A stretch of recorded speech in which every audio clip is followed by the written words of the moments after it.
السلام علیکم ناظرین، نظائر نیوز کے پروگرام نظائر کا پاکستان کے ساتھ میں ہوں آپ کی میزبان انم مقصود۔ نظائر کا پاکستان نہایت ہی محدود عرصے میں مشہور ترین پروگرام بن چکا ہے اور ہماری کوشش ہوتی ہے کہ ہمارے مہمان گرامی بھی وہ مایہ ناز شخصیات ہوں جن کو عوام دیکھنا اور سننا پسند کرتی ہے۔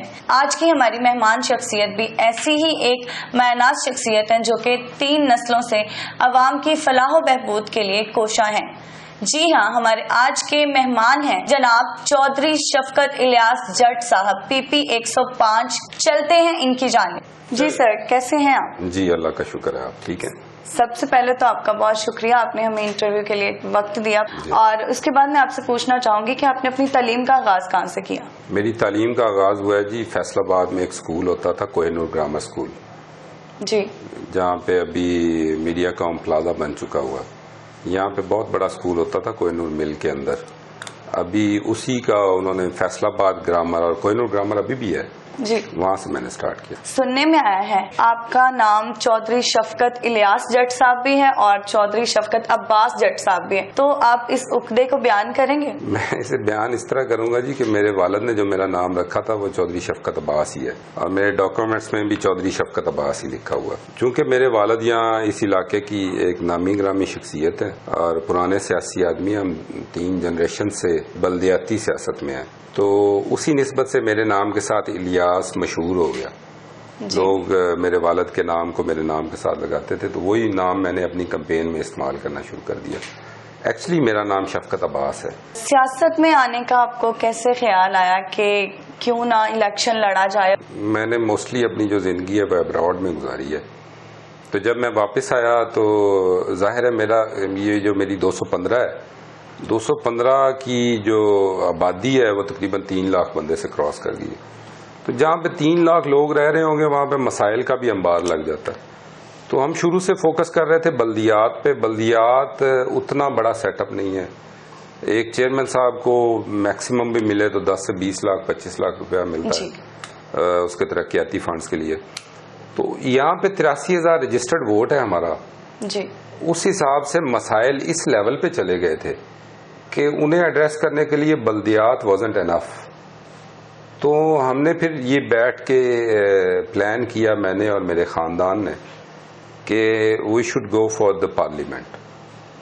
تو اس کے لیے پھر ہم نے ایفرٹ کرنی شروع کی۔ آلدو الحمدللہ میں اپنے علاقے میں تقریباً 123 کروڑ کے فنڈز لگوا رہا ہوں، اتنی اسکیمیں میری چل رہی ہیں اس وقت۔ میرے علاقے کا انفراسٹرکچر بری طرح سے برباد ہو چکا تھا، اس میں ہم سڑکیں لے کے آئے ہیں۔ جو ہمارا سب سے بڑا ایشو تھا وہ سیوریج کا تھا، ہمارا ٹوائلٹس کا پانی گلیوں میں گھوم رہا ہوتا تھا، ہمیں جنازے اٹھانے کے لیے لے کے جانے کے لیے مسائل ہو گئے تھے، ہمیں لوگوں کے جو تعزیت کے لیے لوگ آتے ہیں اس کو بٹھانے کے لیے بڑے مسائل تھے، بیٹیوں کے رشتوں کے لیے بڑے مسائل تھے۔ تو اس کے لیے ہمیں ظاہر ہے سیوریج کی بڑی اشد ضرورت تھی۔ الحمدللہ اس وقت میرے گاؤں میں 50 کروڑ سے زیادہ کی سیوریج میں ڈلوا رہا ہوں، گریٹ، ایک بہت بڑی میجر لائن میں لے کے آیا ہوں۔ اسی طرح میرے گاؤں میں بیسک ہیلتھ یونٹ تھا، لیکن بیسک ہیلتھ یونٹ جو ہوتا ہے اس میں اتنی سہولتیں نہیں ہوتی۔ بالکل۔ تو میں اپنے بچپن سے دیکھتا آ رہا ہوں کہ سول ہاسپٹل اور الائڈ ہاسپٹل، اب ہم بڑے ہو کے بوڑھا ہونا شروع ہو گئے، سول ہاسپٹل اور الائڈ ہاسپٹل نظر آ رہا۔ تو ہم نے محنت کرنا شروع کی کہ ہم اپنے علاقے کے لیے ایک ہاسپٹل لے کے آئیں۔ الحمدللہ وہ ہاسپٹل ہے میرے گاؤں میں، بن چکا ہے، اس کی الحمدللہ ہم انیگوریشن رکھیں گے، اور میری جماعت کے کوئی بڑے لیڈر انشاءاللہ اس کا آگے افتتاح کریں گے انشاءاللہ۔ 10 بستر کا ہسپتال ہم نے بنوایا، بچوں کا سکول ہم نے اپ گریڈ کروایا، بچیوں کا کالج ہے وہ الحمدللہ وہ بن چکا تھا میری ایفرٹ سے پہلے، اس کو فیسیلیٹیٹ کرنے کی کوشش کر رہا ہوں جی۔ تو اس طرح سے چیزیں ہم نے کافی ساری کر لی تھیں پیچھے۔ میرے گاؤں کے ساتھ ایڈجسٹنٹ جو گاؤں ہیں 209 ہیں، 229 ہے، ان میں نے مختلف ترقیاتی اسکیمیں اس دفعہ اینول ڈیولپمنٹ پروگرام کے لیے منظور کروائی ہیں ڈویژنل لیول پہ۔ جو ہمارے یہاں کے ایسی صاحبان ہیں انہوں نے سرویز کر کے وہ اسکیمیں بھیجی ہیں۔ تو وہ اس دفعہ چونکہ ہمارا بجٹ ہی 4 ماہ کا تھا، تو 4 ماہ کے بجٹ میں پھر اتنی ترقیاتی اسکیمیں نہیں آتی، لیکن ہم ان کے پیچھے ہیں الحمدللہ۔ تو کام آلدو ہم پہلے بھی کافی کروا رہے تھے، لیکن اگر میں نے پی پی 105 کو پوری کو ایڈریس کرنا ہے تو مجھے محنت کرنی ہوگی صوبائی اسمبلی تک پہنچنے کی. تو اس کے لیے میم ہم محنت کر رہے ہیں. جی.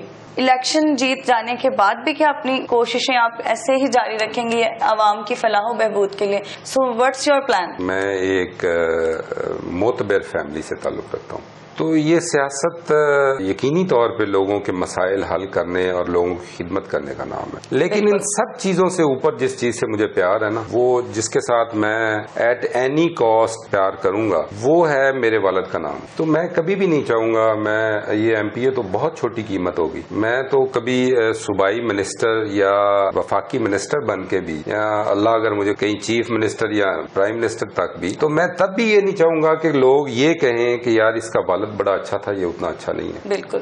تو میں اپنے والد کے نام کے لیے ہمیشہ، جب تک میری لائف لائن ہے، میں کام کرتا رہوں. تو آپ ہمیں یہ بتائیے کہ نون لیگ سے رغبت کب سے ہوئی اور کس طرح آپ نے اس سیاسی جماعت کو چوز کیا فار یور پولیٹیکل کریئر؟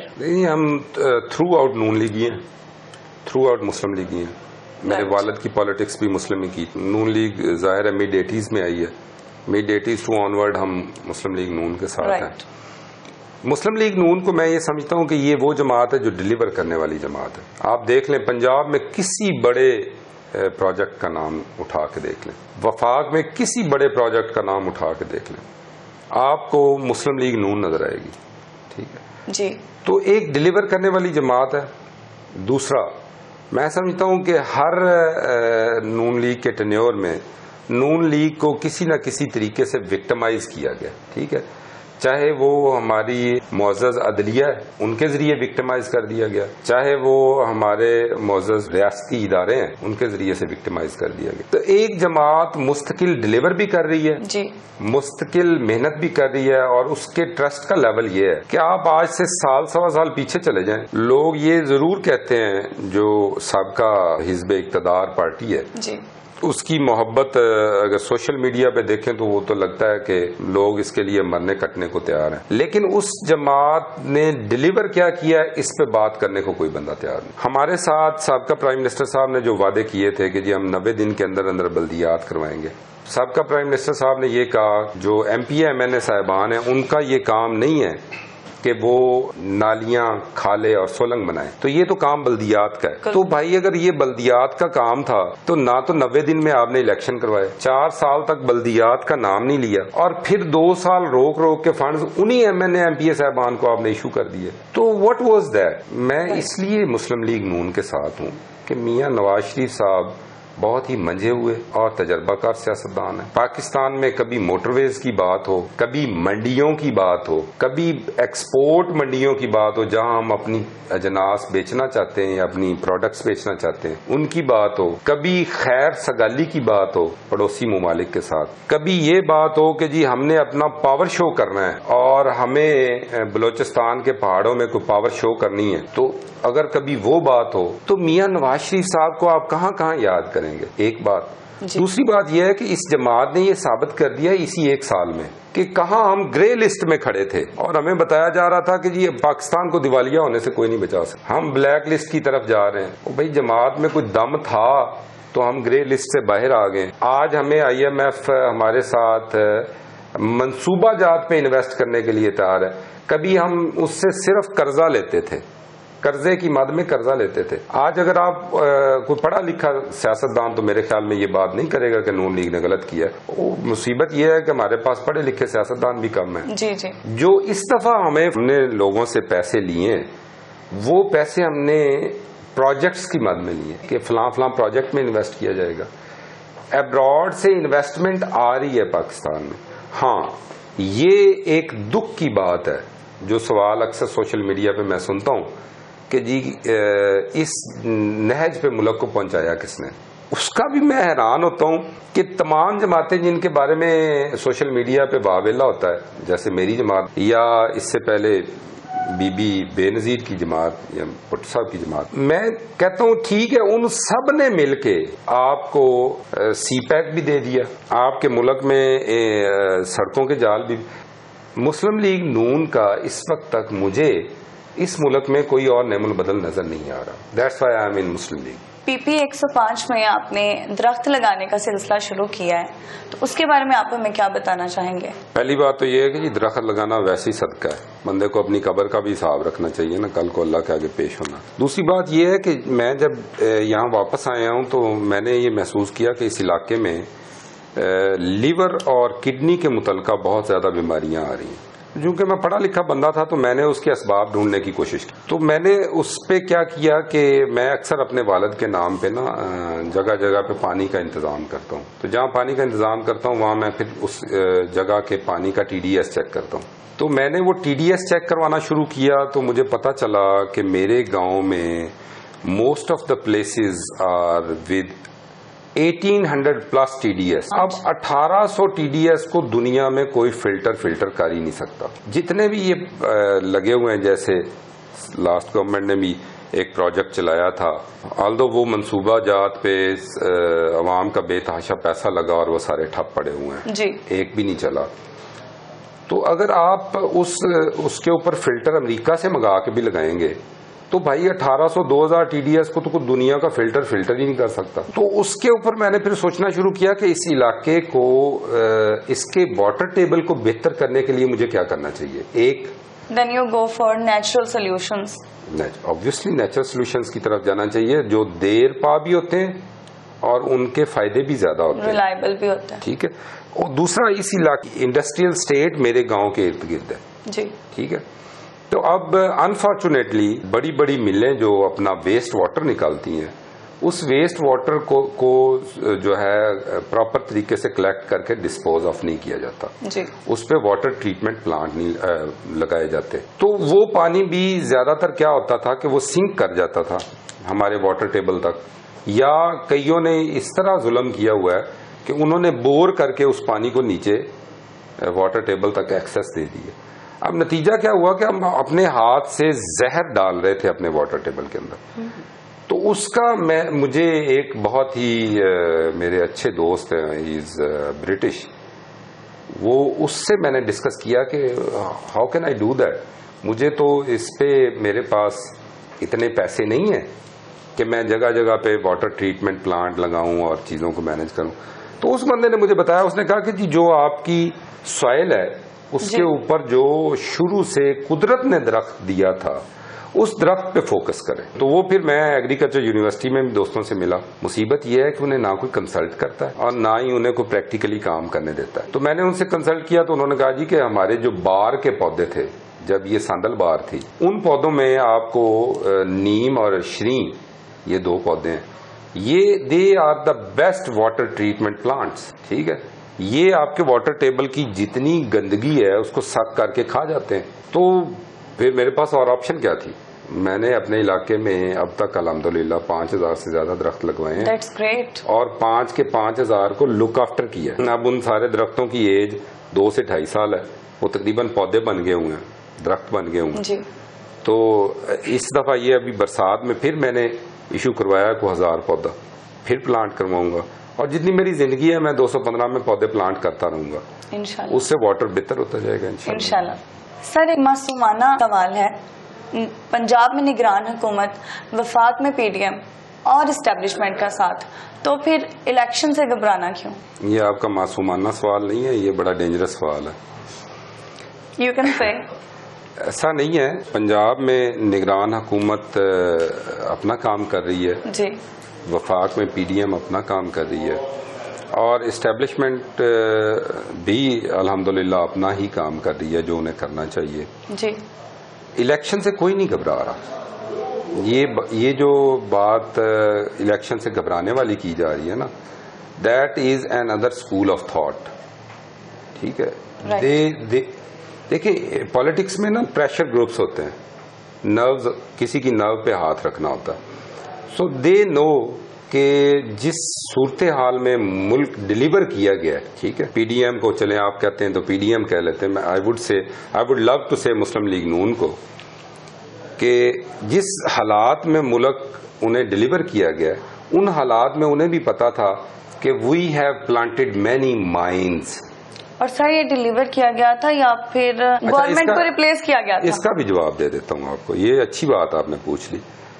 دیکھیں جو مائنز انہوں نے بنائی تھیں ان مائنز کا فکس ہونا بہت ضروری تھا، جس کے لیے اتنا ٹائم جو ہے وہ لگا ہے۔ الیکشن بالکل سر پہ ہے جی، الیکشن انشاءاللہ اکتوبر اینڈ یا نومبر سٹارٹ میں آ رہا ہے، ٹھیک ہے، تو بالکل اسی طرح سے آ رہا ہے جس طرح سے ایک پارلیمانی نظام کے ذریعے اسے آنا چاہیے تھا، سب سے پہلی بات۔ دوسری بات یہ ہے کہ اسٹیبلشمنٹ کا ساتھ آپ کو 9 مئی سے پہلے کہاں نظر آ رہا ہے؟ وہ بھائی جے تسی جا کے بیٹھے بندے نو چھیڑو گے تو کوٹ تے پہنی پھر تے ہووے بھی وہ پلوان اگوں، ٹھیک ہے، تو اسٹیبلشمنٹ کا ساتھ ہمارے ساتھ تو اس طرح نظر ہی نہیں آ رہا۔ لیگ نون پہلوانوں کی جماعت نہیں جی نہیں، اسٹیبلشمنٹ پہلوانوں کی جماعت ہے، ٹھیک ہے، یہ تسی سچیاں پوچھنیاں نے تھا۔ اب آپ کا سوال یہ تھا کہ حکومت کو ہٹایا گیا ہے جی، آپ کی اطلاع کے لیے عرض ہے، ویسے میڈیا کے لوگ بڑے معصومانہ سوال کرتے ہیں، ہم نے عوام کی زبان بولی ہے، ان کے سوال آپ بھی عوام ہی ہیں، تھوڑا سا عوام بن کے بھی سوچا کریں نا۔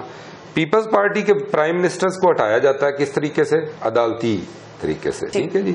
نواز شریف صاحب کو ہٹایا جاتا ہے کس طریقے سے؟ عدالتی۔ ان کے پرائم منسٹر کو ہٹایا جاتا ہے کس طریقے سے؟ عدالت۔ تو یہ جو سابقہ ہمارے پرائم منسٹر صاحب ہیں ان کو کس نے ہٹایا ہے؟ ان کی پارلیمنٹ نے۔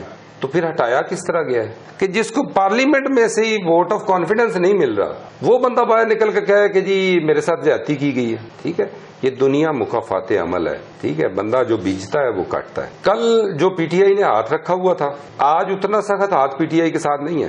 میرے لیڈر جیل میں تھے، ان کی بیٹی جیل میں تھی، ان کا بھائی جیل میں تھا، ان کا بھتیجا جیل میں تھا، ان کا بیٹا جیل میں تھا، اپوزیشن نام کی نہیں تھی، اسٹیبلشمنٹ کی طرف سے فل آشیرواد تھی کہ جناب آپ ڈیلیور کریں، ہم آپ کے ساتھ کھڑے، اور پوری قوم ساتھ اس طرح کھڑی تھی کہ جناب جو تسی وہ چاگی والا سسٹم دوبارہ کرنا تو کر دیو، اسی تھوڑے نال آنا، تو پھر ڈیلیور کیا گیا۔ وہ کہاں گئی منڈیاں جو ہمارے ساتھ وعدہ ہوا تھا کہ ہم اپنی امپورٹ کم کر دیں گے، ایکسپورٹ بڑھا دیں گے۔ ابھی آپ لوگ شکر کریں کہ دنیا کے لیے وہ وبا تھی کرونا، آپ کے لیے وہ انے دی لت کبے دے گونا ہی کہ آپ کو اپنے پڑوسی ممالک کے بے تحاشا ایکسپورٹ آرڈرز مل گئے، جس وجہ سے آپ کا باقی کہہ تو دیتے ہیں نا کہ جی ہمارا گراس جو ریٹ ہے، گراس ڈیولپمنٹ ریٹ ہے، وہ 6 پوائنٹ سے اوپر نکل گیا ہے۔ وہ گیا کس طرح سے تھا؟ ان کی ذاتی کاوش سے تھا یا اللہ کی مہربانی کی طرف سے تھا؟ تو آپ دیکھیں اگر پنجاب میں اس وقت نگران حکومت ہے تو ہم پچھلے 25 سال کی تاریخ کی ریکارڈ کپاس استعفیٰ لینے جا رہے ہیں۔ میں نے آج سے 1.5 سال پہلے ایک انٹرویو دیا تھا جس میں میں نے ریکویسٹ کی تھی اس وقت کے وزیر اعلیٰ صاحب سے کہ جناب آپ کو چاہیے کہ آپ زرعی ایمرجنسی اناؤنس کریں۔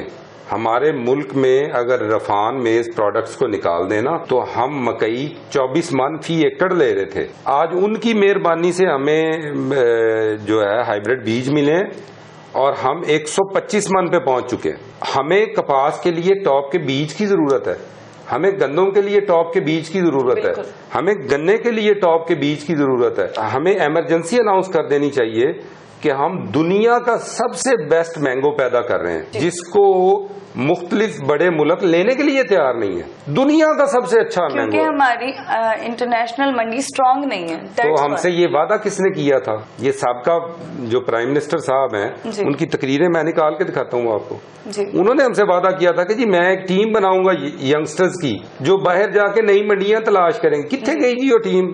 تو آپ کے معصومانہ سوال پہ میں اتنا ہی جواب دینا۔ سر پنجاب میں ٹکٹس کون تقسیم کرے گا، حمزہ شہباز یا پھر مریم نواز؟ یہ بھی اچھا سوال ہے اور یہ سوال جان بوجھ کے پوچھا جاتا ہے، جیسے حمزہ صاحب جو ہیں وہ کسی اور پیج پہ ہیں اور مریم صاحبہ جو ہیں وہ کسی اور پیج پہ ہیں۔ ہماری جماعت ہے، دونوں ہمارے لیڈر ہیں، اس طرح ہماری جماعت کی جو پوری ایک ٹیم ہے اس میں بڑے میاں صاحب بھی ہیں، میاں شہباز شریف صاحب بھی ہیں، رانا ثناء اللہ صاحب بڑے اہم ہوں گے پنجاب میں ٹکٹس دینے کے لیے۔ ہماری جماعت کی پوری ٹیم، ہمارے سرویز کنڈکٹ ہوں گے، ٹھیک ہے، اور ہو رہے ہیں، آلریڈی ہو رہے ہیں، تو وہ ساری چیزوں کو دیکھ کے مد نظر رکھ کے پھر ٹکٹس کا فیصلہ کریں۔ یہ کوئی نئی جماعت نہیں آئی جس کو پہلی دفعہ موقع ملا ہے، ٹھیک ہے، یہ 35 سال سے جماعت ہے، ہمارا ایک پراپر سسٹم ہے، اسی سسٹم کے تحت ہمارے ٹکٹ ایشو ہوں گے۔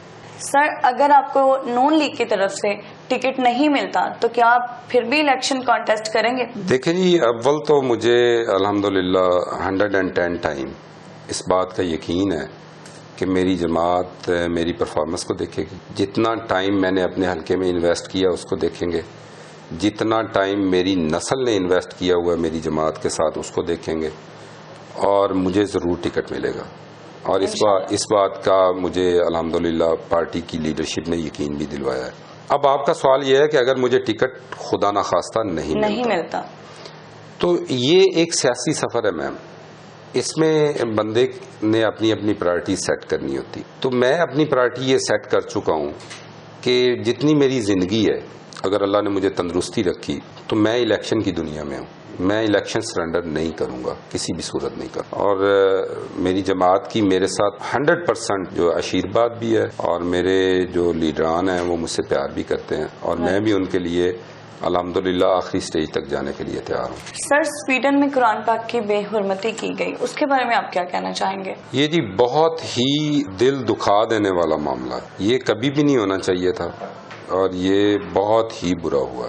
اب اس پہ ہمارا ری ایکشن کیا ہونا چاہیے، بحیثیت قوم کیا ہونا چاہیے، ہماری گورنمنٹ کو کیا کرنا چاہیے، اور بحیثیت مسلم ہمارا کیا ہونا چاہیے. آئی وڈ اسٹرانگلی ریکمینڈ پرامن احتجاج رقم کرایا جا سکے وہ ہمیں کروانا چاہیے، تھرو UN کروانا چاہیے. اس کے بعد میں یہ پیغام آپ کے کیمرے کی توسط جو سابقہ اور موجودہ اقتدار میں لوگ ہیں، مقتدر لوگ ہیں، ان تک پہنچانا چاہوں گا. اور میں یہ بڑی ذمہ داری سے بات کر رہا ہوں کہ اس کا جو بہترین بدلہ ہم پاکستانی لے سکتے ہیں، جو بہترین بدلہ لیا جا سکتا ہے، وہ ہے کہ from the grade 1 class 1 prep level, یہاں سے لے کے میٹریکولیشن تک ہر اسکول اور ہر نصاب میں قرآن کریم بما ترجمہ یاد کرنا، اور اس کے بغیر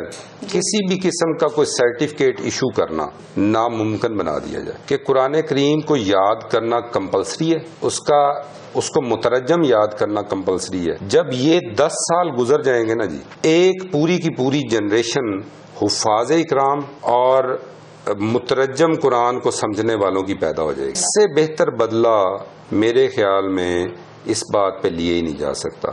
اور میں یہ اپیل کروں گا میاں شہباز شریف صاحب سے اور نقوی صاحب سے، میری یہ اپیل وہ سنیں بھی اور اس پہ غور بھی فرمائیں کہ اس کو کمپلسری کر دیں. بے شک وہ بیکن آف اسکول سسٹم ہو جہاں پہ ہمیں پاکستان میں رہتے ہوئے ویسٹرن معاشرہ سکھایا جا رہا ہے، بے شک وہ بیکن آف اسکول سسٹم ہو. یہ ممکن ہی نہ ہو کہ کوئی کلاس جو ہے وہ پرموٹ کر دی جائے، ایک جو گریڈ ہے وہ پرموٹ ہو جائے، جب تک کہ اس بچے کو 2 سپارے قرآن زبانی یاد نہ ہو اور اس کو وہ سمجھ نہ سکے ترجمے کے ساتھ. تو میرے خیال میں جو اب تک ہم نے احتجاج رقم کروایا ہے، کر کے دیکھ لیں، پورے ویسٹ کی چیخیں نکل جائیں گی. جی سر، ہم آپ کے بے حد شکر گزار ہیں کہ آپ نے ہمیں انٹرویو کے لیے ٹائم دیا.